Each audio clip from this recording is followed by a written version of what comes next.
આદિપુર અને અંજાર પોલીસ દ્વારા આજરોજ અંજાર રેલવે ક્રોસિંગ વિસ્તારમાં ઇંગ્લિશ દારૂનો નાશ કરાયો.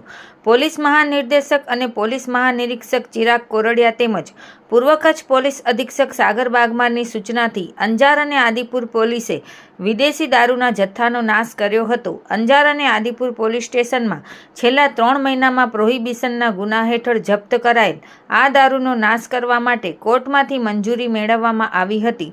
સબ ડિવિઝન મેજિસ્ટ્રેટ S.J. ચૌધરી, નશાબંધી અને આબકારી અધિકારી D.R. ધોબી, નાયબ પોલીસ અધિક્ષક મુકેશ ચૌધરી અંજાર વિભાગ, Anjar PI A.R. Gohil, Adipur PI M.C. વાળા અને અન્ય ઉચ્ચ પોલીસ અધિકારીઓની હાજરીમાં આ કાર્યવાહી હાથ ધરવામાં આવી હતી. પોલીસે 597 બોટલ વિદેશી દારૂ અને 832 બિયર ટીન મળીને કુલ ₹5,97,027નો દારૂ નાશ કર્યો હતો.